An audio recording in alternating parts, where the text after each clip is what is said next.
जीवन को अच्छा बनाना है, जीवन में कुछ ऐसा कर जाना है कि हमें बाद में भी पूरी दुनिया याद करे। और सफलता पर बात चल रही थी, और सफलता मतलब सक्सेसफुल। सक्सेसफुल, सफल होना सरल है, परंतु सफल बने रहना अत्यंत कठिन है। और अगर उस सफलता को पूरे जीवन में दीर्घ जीवी बनाना तो और भी कठिन है। तो मैंने कल आप लोगों के बीच में वो 10 चाबियां रखी थी, बताई थी, क्योंकि जीवन में सफल होना अलग है, लेकिन जीवन को सफल बनाना बहुत टेढ़ी खीर रहेगी। जीवन में सफलता पाते रहना तो कोई भी पालेगा, वो कोई बहुत बड़ी बात नहीं है, लेकिन हम सबको पुरुषार्थ करना है जीवन को सफल बनाने के लिए, है ना। जीवन में सफलता नहीं, जीवन को सफल बनाने की बात अपन लोग कर रहे हैं। क्योंकि मैंने कल कहा था ना, पुरुषार्थ को पुण्य का सहयोग मिलता है, और जीवन में दुर्जन व्यक्ति भी सफलता को प्राप्त कर लेता है। परंतु हमें पुरुषार्थ काय का करना है? 4 बातें बोली थी: सत्कार्य, साधना, समाधि और सद्गुण। इनको बढ़ाने, इनमें हमें सफलता प्राप्त करनी है। जब इनमें 4 में हमने सफलता प्राप्त कर ली तो हमारा जीवन में सफलता मिल जाएगी और जीवन भी सफल हो जाएगा। तो ये 4 बातें आप बहुत ध्यान से सुनना और बहुत ध्यान से अपने जीवन को उतारने का प्रयास करना है हमें। और हमें अपने जीवन को अच्छा बनाने के लिए आप लोगों का वो मंगलाचरण याद है? नहीं याद है, थोड़ा कठिन पड़ रहा होगा वो मंगलाचरण, लेकिन याद हो जाएगा। सक्सेसफुल का मंगलाचरण फिर से रिपीट करते हैं। एस का सॉलिड फाउंडेशन, अर्थात मजबूत नींव चाहिए। यू का अंडरगो एग्जामिनेशन, अर्थात परीक्षा से जब तक नहीं गुजरोगे तब तक सक्सेसफुल नहीं हो सकते हो। फिर कह रहा है सी कंप्लीट डेडिकेशन, संपूर्ण तरीके से समर्पण चाहिए। सी कह रहा है फिर क्लियर इंटेंशन, सक्सेस तो होना है, लेकिन सक्सेस के लिए आपका जो जहाँ जाना है वो भी तो क्लियर होना चाहिए कि क्या है आपका जो भी आशय स्पष्ट होना चाहिए। फिर ई फिर बोल रहा है, क्या बोल रहा है? एलिमिनेट डिप्रेशन, बिल्कुल नहीं होना चाहिए। खिन्नता को अपने से दूर रखें आप, तब आप सक्सेसफुल बन सकते हो। और एस कराए स्ट्रॉन्ग डिटर्मिनेशन, बहुत ज़्यादा अंदर से आपको दृढ़ निश्चय रखना पड़ेगा। फिर एस बोल रहा है सुपरब कोऑपरेशन, अर्थात जबरदस्त सहकार्य चाहिए, जब उसके बिना आपका जीवन आगे नहीं बढ़ेगा। फिर उसके बाद एफ फुल टेंशन, बिल्कुल एकाग्रता चाहिए आपको। जब तक पूर्ण एकाग्रता नहीं होगी आप आगे नहीं बढ़ पाएंगे। और यू अंडरस्टैंड रिस्ट्रिक्शन, अर्थात परिस्थितियों को समझते चलना है। और एल कह रहा है लॉ फॉर रिस्ट्रिक्शन, मेरे ख्याल से एक ही जने ने लिखा, बाकी कोई लिख नहीं पा रहा है ना, और कोई नहीं लिख रहा है, कोई समझने का प्रयास नहीं कर रहा है। इंग्लिश के शब्द हिंदी भी कर रहा हूँ मैं साथ साथ में। नियंत्रण के लिए प्रेम भी चाहिए। कल मैंने आप लोगों से बात करी थी सॉलिड फाउंडेशन पर, और मैंने बात करी थी कि शरीर का आधार क्या है? पैर है, और अगर पैर नहीं तो हम चल भी नहीं पाएंगे, और हम भाग भी नहीं पाएंगे, और हम और आगे भी कुछ नहीं कर पाएंगे। जिस तरह दुकानदारी में ग्राहक के बिना कुछ नहीं हो पाता है, इसी प्रकार हर एक कार्य के लिए हमें क्या चाहिए? मजबूत नींव चाहिए, है ना। जब तक मजबूत नींव नहीं होगी तब तक वो पेड़ भी, वो मकान भी खड़ा नहीं हो सकता। हर कार्य सक्सेसफुल होना है ना आपको अपने जीवन में, उस सक्सेसफुल के लिए आप नींव तैयार करें। और मैंने कहा था अपन को जीवन को सफल बनाना, जीवन में सफलता नहीं। और जीवन को सफल बनाने के लिए सबसे पहला बिंदु बोला था कि जीवन को सफल किससे बनाएंगे हम? सत्कार्य, सद्गुण, समाधि से तो बनाएंगे और सद्गुणों से तो बनाएंगे, लेकिन सत्कार्य में सबसे सत्कार्य कौन सा है हमारे जीवन का? समाधि मरण। आपसे कहा था इसकी नींव तैयार करना है हमें। यहाँ बैठा हर आत्मा, मेरे ख्याल से हर आत्मा की भाव ये है कि मेरा सुमरण हो। अब आप सब चाहते हैं कि हमारा सुमरण हो, हमारा समाधि मरण हो, हमारा अंत सुधरे। आपके अंत को सुधारने के लिए अभी से आपको नींव रखना पड़ेगी, और नींव की शुरुआत हर क्षण हर पल आपको रखना पड़ेगा। और आचार्य श्री जी बोलते थे समाधि की नींव क्या है? कोई बताएगा आचार्य श्री क्या बोलते थे? कोई बता सकता है? गुरुदेव को सुनने वाला कोई हो तो। आचार्य श्री बोलते थे काहे सल्लेखना, सल्लेखना नहीं है, कषाय सल्लेखना सल्लेखना है। फिर से बोलूं, काहे सल्लेखना, सल्लेखना नहीं है, कषाय सल्लेखना सल्लेखना है। और कषाय सल्लेखना में सबसे पहले अपने क्रोध को कम करते चलना है, तो समाधि आपकी सुमरण होगा। आप सब लोग अगर सुमरण करना चाहते हैं तो सबसे पहली बात क्या है? हम गुस्सा कम करें, हम क्रोध कम करें। जितना हम क्रोध कम करेंगे, ये मान के चलना हमारी समाधि, हमारा सुमरण होगा। बात बात पर अगर हम क्रोध करते चलेंगे तो ध्यान रखना हमारा मरण बिगड़ेगा, निश्चित रूप से बिगड़ेगा। आप ये मान के चलना, क्योंकि आपने जीवन भर किया है। और आप देखना जो व्यक्ति खूब मेहनत करता है, खूब कुछ सब कुछ करता है, 24 घंटे उसने मेहनत करी, लेकिन एक बार उसने क्रोध कर लिया तो उसकी क्या हो जाती है? पूरा जितना किया सब पर पानी फिर गया, सब कुछ किया। मैं वही कह रहा हूं, जैसे आप खुद प्रैक्टिकली आप ये बोलते हो कि महाराज जी उसने क्रोध करके सब समाप्त कर लिया, ऐसे ही मैं आपसे बोल रहा हूं, आपने खूब पूजन कर ली, आपने खूब अच्छी सामायिक कर ली, आपने हो सकता है खूब अच्छा स्वाध्याय कर लिया, लेकिन थोड़ा बहुत भी क्रोध कर लिया, कषाय सल्लेखना तभी हो पाएगी, वो आपका अंत बिगाड़ देगा। निश्चित मान के चलना कि क्रोध कषाय के कारण क्रोधी कहां जाता है? बताओ ना। अधोगति, ये क्रोधी की गति अधोगति बताइए। क्रोध परिणाम के माध्यम से ही आप नरक में जाएंगे। तो जब आप सबसे पहले अगर आपको सुगति में जाना है, समाधि मरण करना है, तो क्रोध को छोड़ना पड़ेगा, क्रोध को त्याग करना पड़ेगा। अगर क्रोध के समय, क्योंकि आचार्य जी एक बात बोलते थे, गुरुदेव बोलते थे कि बाकी सब तो ठीक है, लेकिन आयु कर्म का बंध के 8 अपकर्ष काल आते हैं, उन 8 समय में आयु बनती है। क्या बोलते थे गुरुजी? आगम की बात बोलते थे कि अपने जीवन के जो है 1/3 करते हुए उसका पाठ होता है, ऐसे 8 अपकर्ष काल आएंगे। इन 8 अपकर्ष काल में आपकी आयु बंधेगी। और अगर मान लीजिए अभी आपका अपकर्ष काल चल रहा है और उस समय आपने क्रोध कर लिया, और क्रोध के माध्यम से आयु कौन सी हो गई? नरक आयु आपने बांध ली। अब आपने नरक आयु बांध भी ली और सल्लेखना भी कर रहे हो, अंत बिगड़ेगा आपका, अंत सुधरने वाला नहीं है, अंत आपका समाप्त हो जाएगा। तो अपने अंत को अगर आप सच में सुधारना चाहते हैं तो अब कषाय सल्लेखना प्रारंभ करो आप। और नई उम्र वाले तो ठीक है, लेकिन जो बड़ी उम्र वाले हैं, जो वयोवृद्ध बैठे हैं, उन लोगों को इस पर विचार करना चाहिए और कषाय सल्लेखना में संलग्न हो जाना चाहिए। हम लोग खाने पीने के त्याग की बात अपन बाद में करेंगे, परिग्रह के त्याग की बात अपन बाद में करेंगे, और अन्य अन्य भोग सामग्रियों के उपभोग सामग्री त्याग की बाद में करेंगे, लेकिन सबसे पहले कषाय सल्लेखना, ये नींव हैगी। जब तक ये नहीं, कुछ नहीं। शरीर दुबला हो गया है, शरीर हड्डी हड्डी दिख रही है, लेकिन क्या करना? अंदर से कषाय। और कषाय कितनी होती है? ये 4: क्रोध, मान, माया, लोभ। अब जो जो समाधि करना चाहता है इसको कम करो। हम किसको कम कर रहे हैं?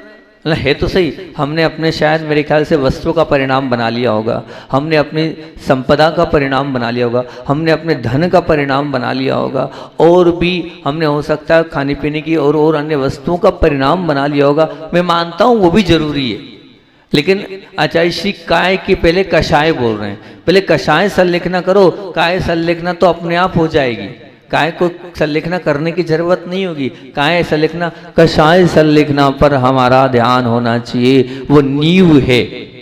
सल्लेखना की नींव क्या है? कषाय सल्लेखना। क्रोध को कम करो, अंदर के ईगो को कम करो, आप वृद्ध अवस्था में चल रहे हो, अभी भी आपको अपने नाम की पड़ी है, अभी भी आपको अपने बड़े होने की पड़ी है, अभी भी आपसे कोई पूछ नहीं रहा उसकी पड़ी है, तो कहाँ से आपकी संलेखना होगी? मान का आप अपने नाम के पीछे पड़े हो और अपनी विनय के पीछे पड़े हो, आपकी संलेखना नहीं होगी। माताओं, आप सबको संलेखना करने की भावना है ना? नहीं, निश्चित इसको पटक दो। अपने आप को तो सिर्फ आप छोटा मानो, और ये छोटा मानो मैं तो छोटा ही हूँ। क्यों? किसके सामने छोटा हूँ? देव शास्त्र गुरु के सामने तो मैं छोटा हूँ ना, बस इसलिए छोटा ही हूँ। भले घर में बड़ा हूँ, उसके बावजूद भी सबसे पहले अपने मान को कम करते चले जाओ। जितना आपका मान कम होगा उतनी ही आपकी अच्छी समाधि होगी। और थोड़ा बहुत भी आपके अंदर अभिमान है, मैं बड़ा हूँ, ये देखो, ये जितने भी ये समाधि वाले हैं जिनकी उम्र 50-60 से ऊपर हो रही है, वो बड़े ही होंगे, ठीक है ना? अब बड़े हैं, और बड़े होने के बाद बड़प्पन मिलना चाहिए, और जब बड़प्पन नहीं मिलता है तो अंदर से आद्रुत परिणाम होते हैं और अंदर से कसाय पड़ती है। तो सबसे पहले संलेखना का। और महाराज जी हम तो छोटे हैं, अब वो कोई बोल देगा हम तो छोटे हैं, तो ध्यान रखना संलेखना की तैयारी अभी से होनी चाहिए, तब कहीं जाकर हम कर पाएंगे। तो अभी से हम प्रयास करें अपने क्रोध को जीतने का, हम प्रयास करें अपने ईगो को, मान को जीतने का। अगर हम मान को जीतने का प्रयास करेंगे तो बहुत अच्छी बात है कि हम जीतने का प्रयास करें अपनी मायाचारी को। सचमुच में बाकी सब चीजें तो ठीक हैं, क्रोध दिख जाता है, मान भी दिख जाता है, लेकिन मायाचारी नहीं दिखती है। क्रोध तो दिख गया, लाल आंखें करी आपने, चिल्ला दिया, क्रोध दिख गया। मान भी दिख जाता है आपके बिहेव से, आपकी पर्सनालिटी से, वो मान भी दिख जाता है, लेकिन एक चीज नहीं दिखती है, वो है मायाचारी। वो किसको दिखती हैगी? वो किसको दिखती हैगी? पहले मायाचारी का मतलब समझते हैं ना? वो भी नहीं समझते, हमारे बच्चे लोग वो भी नहीं समझते हैं, बैठे तो हैं प्रवचन सुनने। मायाचारी का मतलब सरल भाषा में क्या होता है कि मन में कुछ और, वचन में कुछ और बोलना, उसको कहते हैं मायाचारी। अब मैं नहीं समझ पाऊंगा आपके मन में क्या है। अब महाराज जी आपसे बहुत जुड़े हैं, आपसे ऐसा है, आपका वैसा है, अब आपका पता नहीं कितना क्या, कहाँ कैसा क्या है, तो वो क्या कहलाएगी? वो क्या कहलाएगी? तो ये मैं नहीं समझ पाऊंगा, वो मायाचारी आपको समझ में आएगी। तो कषाय संलेखना में आचार्य श्री जी कहते थे कि सबसे ज्यादा महत्वपूर्ण माया संलेखना है। पूरा उद्बोधन पूज्य गुरुदेव का हुआ था, उसमें पूज्य गुरुदेव ने सबसे ज्यादा अगर उस पर ध्यान दिया तो बोले माया संलेखना पर। काय पे दिया? माया संलेखना पर दिया। बोले बाकी सब तो हो जाता है, कोई दिक्कत नहीं है। बोले जब समाधि होती है ना, तो समाधि के समय उसको लगता है मैं क्रोध करूंगा तो दुनिया क्या कहेगी, इसलिए हो सकता है क्रोध 4 लोगों के बीच में नहीं करता है ना, और मान भी नहीं करता है, लेकिन अंदर अंदर क्या चल रहा है ये तो वही समझता है, और वो सबसे पहले जरूरी है मायाचारी। इसलिए ध्यान रखना, आप सासू हो मायाचारी मत करना, बहुओं के प्रति मायाचारी मत करना, बच्चों के प्रति मायाचारी मत करना, उसको छोड़ देना। सम भाव रखना, छोटा भी मेरे लिए बराबर है और बड़ा भी, वो भले ही नहीं माने। अधिकतर होता है ऐसा ही हैगा, हमारा पुण्य ऐसा होता हैगा कि 2 बहू या 3 बहू हैं, तो हो सकता है एक बहू हमारा बहुत ध्यान रखती है और 2 नहीं रखती है, होता है। तो हमें किसी से कोई लेना देना नहीं है, हमें तो सबके लिए क्या भाव रखना है? समभाव रखना है। अगर संलेखना करना आप चाह रहे हैं तो, क्योंकि जीवन को नहीं सफल, अपने को किसको जीवन में सफलता नहीं करना, जीवन को सफल बनाना है, और जीवन को सफल बनाने के लिए संलेखना महत्वपूर्ण बिंदु है। तो इसमें क्या हुआ? मायाचारी छोड़ना है। और वैसे मुझे बोलना तो नहीं चाहिए, लेकिन स्पष्ट रूप से आगम में एक उल्लेख आया है क्या, कि स्त्रियों का स्वभाव क्या होता है? स्त्रियों का स्वभाव क्या है? अब सोचो, मतलब पुरुष के लिए इतना मतलब कठिन पेपर नहीं है संलेखना करना, उससे ज्यादा कठिन है माताओं और बहनों को संलेखना करना, क्योंकि आप लोगों के स्वभाव में, मतलब बुरा तो नहीं लगेगा ना, नहीं तो अभी सबसे ज्यादा महिलाएं ही बैठी हैगी, है ना। तो सबसे ज्यादा आपको अपनी मायाचारी पर अपने आप को कंट्रोल करना है। इसको आप नहीं रोक पाए तो समझना आपने कुछ नहीं किया। इसको आप बिल्कुल सरल सहज बन जाओ और मायाचारी छोड़ दो, क्योंकि माया क्रोध से तो नीचे जाते हैं, और माया से कहाँ जाते हैं? माया तेर यज्ञोनस्य, मायाचारी करने से कहाँ जाते हैं? कहाँ जाते हैं? ध्यान रखना, अगर आपको बैल बकरी या पक्षी या कीड़े मकोड़े ये सब नहीं बनना है और कोई ऐसी त्रिंच पर्याय में नहीं जाना है, मायाचारी छोड़ दो, मायाचारी का त्याग कर दो, मायाचारी को निकाल दो। जो है उसी को स्पष्ट करो सबके सामने, नहीं तो निश्चित मान के चलना अगर माया वाला व्यवहार है और उस समय आयु बन गई तो मायाचारी कर रहे थे आप, और मायाचारी करते करते उस समय आयु बन गई तो क्या संलेखना हो पाएगी? बताओ, नहीं, बिल्कुल नहीं होगी। हम कह तो रहे हैं आप त्याग कर दोगे, सब कर दोगे, लेकिन अंत समय में आपके परिणाम निश्चित रूप से खराब हो जाएंगे और त्रियंश आयु जैसे परिणाम आपके अंत समय में हो जाएंगे। मैं फिर कह रहा हूं, आचार्य श्री जी आप काय संलेखना को महत्व नहीं देते थे, कषाय संलेखना को महत्व देते थे और उसमें मायाचारी को और ज्यादा देते थे, क्योंकि वो हम ही देख पाते हैं कि हम कितनी मायाचारी कर रहे हैं। तो क्रोध को भी छोड़ना है, मान को भी छोड़ना है, और साथ साथ में मायाचारी को भी हमें अपने जीवन से निकाल कर बाहर करना है। और फिर उसके बाद चौथे नंबर पर क्या है, क्या होता है? लोभ किसको बोलते हैं? लालच। बहुत अच्छा, लोभ का मतलब होता है लालच करना। अब आप लालच करो, काय का करो लालच? धर्म का, त्याग का, तप का, आराधना का, भक्ति का खूब लालच करो कि हम पाठ कर रहे हैं, उसका खूब लालच करो आप, कोई बाधा नहीं है। 10 हो जाए, 12 हो जाए, 20 हो जाए, 25 हो जाए, उसकी खूब लालच करो आप, उसमें कोई बाधा नहीं है। एक हमारी वो आ गई पूछने, बहन क्या है इसका नाम? रेना है, नैना। बोले हमारे घर में हमारी बुआ जी भी वो हमारे घर की सदस्य है। तो बोले वो तो हमारे घर की सदस्य हैगी, तो वो बुआ जी भक्तमाल का पाठ करे तो हमारे परिवार की गिनती में आ जाएगा ना। मैंने कहा ये वो की बात हुई। बोले वो तो हमारे परिवार की है ना, तो वो हम एंट्री में हमारे परिवार की एंट्री में लिखते जाएंगे। कोई बात नहीं, ये भी एक लालच है, भक्ति का लालच है। और उससे बड़ा काय का लालच है? श्री बड़े बाबा भक्त कहलाने का लालच है। कुछ ऐसे लालच करो आप, इस लालच में कोई बाधा नहीं है कि हमें बड़े बाबा भक्त बनना है, क्योंकि जो सबसे ज्यादा भक्तांबर पाठ करेगा उसको क्या मिलेगा? श्री बड़े बाबा भक्त और श्री विद्या गुरु भक्त की उपाधि से अलंकृत किया जाएगा। ये मानना है तो अपने आप में छोटी मोटी बात नहीं। आप लोग लगे हो, सभी लोग लगे हो, बहुत अच्छी बात है कि कल जब हमने सोचा रात्रि में हमें बैठना है, हमने पूरा मन बनाया था कि, और फिर एकाएक हमें लगा कि काम कैसे होगा। अपन तो पहले वहाँ साइट पर चल के, मतलब मंदिर के वहाँ चल के परिश्रम थोड़ा बहुत काम को एक बार ऑब्जर्व करें। वहाँ पर ऑब्जर्व करने गए, धीरे धीरे करके पूरे बच्चों को बुलाए। सोचो, विचार करो, जो घर में एक गिलास यहाँ से वहाँ नहीं रखते हैं, उन लोगों ने रात को इतनी सारी ईंट पीछे रखी थी, उस ईंट को इतनी सारी रेत वहाँ थी, उस रेत को माल उन्होंने कभी अपने जीवन में नहीं बनाया। कोई नहीं, 4 कारीगर, कोई यहाँ से, कहीं वहाँ से, कहीं वहाँ से, चार कारीगरों को इकट्ठा कर लिया। और इकट्ठा करने के बाद इस प्रकार का वहाँ रात को वो दृश्य था, जिसने भी वो दृश्य देखा होगा एक अलौकिक दृश्य लग रहा था। वहाँ सब भक्ति में से रोम बिल्कुल नाच रहे थे, ये कर लो, वो कर लो, सब उतार कर पूरे सीमेंट में हो गए, धूल मिट्टी में हो गए, सब लोग लगे थे अपने अपने हिसाब से, छोटे तो छोटे, वृद्ध तक वहाँ पर लगे थे। आज इसलिए लोग कम बच्चे आए नहीं, क्या करें, 2-2:30 बजे हमने वहाँ से छोड़ा। 2:30 बजे छोड़ेंगे तो कहाँ से आएंगे? अभी हमें भी बिल्कुल एकदम थकान सी लग रही है, लेकिन क्या करें, अब वो भी जरूरी है, बड़े बाबा का उसका आंखें लाल है, अब ठीक है, वो तो रहेगी, हैं खुल रही है जबरदस्ती, कुछ नहीं, सब बड़े बाबा के लिए करना जरूरी है। अगर हम मेहनत नहीं करेंगे तो हमारे बड़े बाबा विराजमान नहीं होंगे। अपन नींव की बात कर रहे हैं तो ये नींव वाला ही तो काम है कि बड़े बाबा को विराजमान करना है, तो वो सब चीज़ें आवश्यक है। उनको नहीं करेंगे तो कहानी हमारी आगे उलझेगी। यहाँ तक कि छोटी छोटी बच्चियाँ भी वहाँ थी, उनके पिताजी ने घर छोड़ दिया, वो वापस आ गई।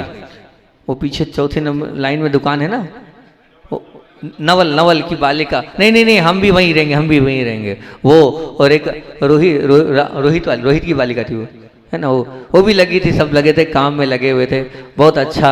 वो सबसे मान के चलना, उन मैं कहता ना गोल्डन समय, ये उनका गोल्डन समय था बच्चों का, कि उनने बड़े बाबा के लिए कार सेवा करिए, ईंट यहाँ से वहाँ करिए, यहाँ से रेत को डाला है, उन्हें सीमेंट उठाकर, एक बोरी सीमेंट उठाना छोटी छोटी बात नहीं होती है, लेकिन कंधे पे सीमेंट ला ला के इस प्रकार से उन्होंने सीमेंट डाली। सचमुच में उस सब को देखकर बड़ा आनंद आया और अच्छा भी लगा कि आप सब लोग सचमुच में बड़े बाबा से जुड़े हुए हैं। इतना ही है कि हमें बैठे रहना जरूर पड़ा, इस वजह से सब लगे रहे। हमें चाह रहे हैं कि जल्दी से जल्दी उस 2 दिन में वो पूरा परिसर तैयार हो जाए, ताकि बड़े बाबा बहुत अच्छे से वहाँ पर विराजमान हो जाए। कल सचमुच में मुझे बहुत विकल्प था कि इतना सारा काम कैसे होगा, किस प्रकार से होगा, लेकिन बहुत कुछ हो गया। अभी भी 2 घंटे में सुबह हम वहीं खड़े रहे 2 घंटे, और पूरे 1.5 घंटे सुबह से आकर पूरी वहाँ से पूरी वही तैयारी करा रहे हैं। आप लोग अच्छे से और विशुद्धि बढ़ाओ, भक्तामर का जो पाठ आप लोग कर रहे हो वो और विशुद्धि से करो, ताकि उस कार्य में जो हम करने जा रहे हैं वो समय पर हो जाए। बहुत लंबा काम है, अभी आप मानना, अभी ये मत समझना हमने रात में काम कर लिया तो बहुत काम निपट गया, नहीं, बहुत टेढ़ी खीर है, अभी बहुत काम बाकी है। इसलिए सब लोगों की विशुद्धि की आवश्यकता है। और मैं बात इसलिए भी बोल रहा हूँ कि ये जिनवाणी वाले हैं तो बहुत सारी बेटियां बामोरा की होगी, या बहुत सारे बामोरा से लोग जुड़े प्रवचन सुन रहे होंगे, उन लोगों से भी बोल रहा हूँ कि आप भी अपने अपने घरों में भक्तामर का पाठ, नमोकार मंत्र की जाप करो, ताकि ये जो हमारा कार्य है ये बहुत अच्छे से संपन्न हो जाए। बहुत हमारे लिए चैलेंज वाला विषय, बहुत टास्क वाला विषय, वहीं पर भगवान होना है, वहीं पर पूरा पांडाल लगना है, और फिर सबको अलग भी करना है। तो कोई छोटी मोटी बात नहीं, सबकी विशुद्धता और सबकी साथ में पुरुषार्थ की आवश्यकता है। जब भी हम इस बहुत अच्छे कार्य को कर पाएंगे, नहीं तो हम उस कार्य को नहीं कर पाएंगे। तो बात चल रही थी और अपन यहाँ पर आ गए, रात की बात याद आ गई तो इस विषय पर आ गए। तो कषाय संलेखना पर आप विचार करना, आप सबको समाधि मरण और सुमरण करना है, अपना अंत सुधारना है। तो अंत सुधारने के लिए अब काय की संलेखना पर विचार करना है, मेरा गुस्सा कम करना है, मुझे मेरा मान कम करना है, मुझे मेरे अंदर की मायाचारी को समाप्त करना है, मेरे अंदर का लोभ मुझे बिल्कुल समाप्त करना है। तब कहीं जाकर हमारा अंत सुधर सकता है, नहीं तो हमारे अंत को हम सुधार नहीं पाएंगे। अंत को सुधारना, जैसे शादी करना है आपको, तो अगर कोई बहन चाहती है मुझे विवाह करना है, तो कम से कम पहले उसको नींव बनानी पड़ेगी, पहले तैयारी करनी पड़ेगी। तैयारी का मतलब क्या होता है कि जिस घर में जाना है उस घर में मुझे क्या क्या करना है, उस सब की तैयारी भी तो करो आप। मुझे अच्छे से भोजन बनाना आना चाहिए, मुझे घर की साफ सफाई आना चाहिए, मुझे और सब लोगों के लिए क्या क्या होस्ट करने योग्य उस कार्य को करना चाहिए। नहीं तो क्या होगा, आप एक कहना चाहिए उसको अच्छी गृहिणी, सक्सेसफुल गृहिणी नहीं रहेगी। क्योंकि सक्सेसफुल की बात चल रही है, क्योंकि जीवन में तो हो गया, लेकिन जीवन को जब सफल कर पाएंगे जब आप एक, अगर मान लीजिए आपको आने वाले समय अपने जीवन में विवाह करना है तो उस विवाह में, इसी प्रकार मान लीजिए आप एक दुकानदार हैं और अच्छी दुकान अगर आपको करना है तो उस दुकान के विषय में आपको न्यू तैयार करनी पड़ेगी कि जिस बिजनेस को मैं या जिस व्यापार को मैं करने जा रहा हूँ उसका क्या व्यापार है, उसका क्या माहौल है, उसको किस तरह की आवश्यकता है, उसको कब खोलना है, उसको किस प्रकार के ग्राहक है, कहाँ क्या करना है, ये सब आपको तैयारी करनी पड़ेगी। जब तक ये तैयारी नहीं होगी तब तक नहीं होगा। जैसे कोई भी विवाह का आयोजन है तो उस विवाह के आयोजन में 2 महीने पहले से 3 महीने पहले से आपको मेहनत करना पड़ती है, ये नींव है। अगर वो नहीं करोगे तो आपका वो विवाह नहीं हो पाएगा निश्चित रूप से। माताएं भोजन बनाती है तो भोजन बनता जरूर है, लेकिन भोजन के लिए कब से तैयारी करना पड़ती है कि बताओ। अभी यहाँ की जो महिला मंडल है, उन महिला मंडल ने बहुत अच्छी एक अपने कंधे पर जिम्मेदारी ली है कि जो बड़े बाबा विराजमान होंगे तो हम जो 16 की भोजनशाला है उसको संभालेंगे। लेकिन तैयारी अभी से करनी पड़ रही है उनको। क्यों? अभी से गेहूँ धुला चाहिए, मसाला मर्यादा वाला चाहिए, घी अटपहरी चाहिए, दूध सोले का चाहिए, है ना, सब बात की तैयारी उनको करना पड़ रही है। और वो तैयारी ही नींव है, उसी को हम नहीं कहेंगे। अभी दिख नहीं रही है तैयारी, लेकिन जब कार्य होगा तो उन सब की तैयारी आपके सामने रहेगी। तो ये सब हम कोई कार्य करते हैं तो उस कार्य में नींव बहुत जरूरी है। सक्सेसफुल होना है तो जो नींव में क्या क्या लगना है उसकी तैयारी के साथ आप अच्छे से करेंगे तो बहुत अच्छी बात है। एग्जाम एक दिन होता है, परीक्षा कब होती है कि एक दिन, और एक दिन भी नहीं 3 घंटे, और अगर कोई बहुत अच्छा हो तो 2 घंटे, ठीक है ना, वो 2 घंटे में पेपर कर देगा। लेकिन तैयारी पूरे साल भर करता है वो बच्चा, कहीं जाकर वो परीक्षा में पास हो पाएगा, नहीं तो नहीं हो पाएगा। आप बस अगर सक्सेसफुल जीवन में भी और जीवन को भी किसी चीज़ को सक्सेस करना है आपको, तो आप उसमें देखें उसमें मेरी नींव मजबूत है कि नहीं, मेरी नींव से मैं सॉलिड बन पाया हूँ कि नहीं, मेरी नींव में कठोरता है कि नहीं। उसको आप ऑब्जर्व करोगे, उसको आप चेक करोगे तो निश्चित रूप से आप कभी फेल नहीं होगे। हम कार्य करने बैठ जाते हैं लेकिन हम देखते ही नहीं है कि हमने तैयारी कितनी करी है, और तैयारी हमने नहीं करी है तो निश्चित रूप से हम फेल हो जाएंगे। और वो तैयारी में हम तो 4 बातों को लेके चलना है। हमारी 4 बातें कौन कौन सी है? अगर हमें जीवन को सफल बनाना है तो सत्कार्य, हमारे जीवन में अच्छे कार्य की नींव क्या क्या है। कल को एक समाधि हो गई, मान लीजिए हमें और आगे बढ़ना है, कोई अच्छा कार्य करना है, मान लीजिए आपको आपके जीवन में सौधर्मेंद्र बनना है, उस सत्कार्य करना है, उसकी क्या तैयारी करी है आपने। मान लीजिए आपको माता पिता का पद करना है तो उसके लिए आपने क्या तैयारी करी है, क्या आपके अंदर से आपने किया है। छोटी मोटी बात होती माता पिता जैसे महत्वपूर्ण पद को प्राप्त करना। मैं अभी समझ रहा हूँ अभी 42 पंचकलाणक में 10-12 पात्र आए, मैं इसलिए क्लियर, मैंने सोचा था इस बात को मैं स्पष्ट करूंगा ताकि जो आज मैं 15 दिन से जिस चीज़ से जूझ रहा हूँ वो आगे नहीं। तो हालांकि ये बात मेरे कहने योग्य नहीं है लेकिन कहना भी जरूरी है, इसलिए आप लोगों के लिए कह रहा हूँ। क्योंकि ध्यान रखना, आचार्य श्री जी कहते थे कि माता पिता का पद सबसे उत्कृष्ट पद होता है। भगवान के माता पिता बनना सरल और सहज नहीं है। लेकिन आज मेरे पास 15 नाम आए, 15 में से 14 नाम कैंसिल हो गए, एक बचा है बड़ी मुश्किल से, वो ले दे के बहुत वो क्या है, उसमें एक ही समस्या है और वो समस्या ये है माता पिता वही बन पाता है जिसका कहना चाहिए उसका ऑपरेशन नहीं हुआ हो।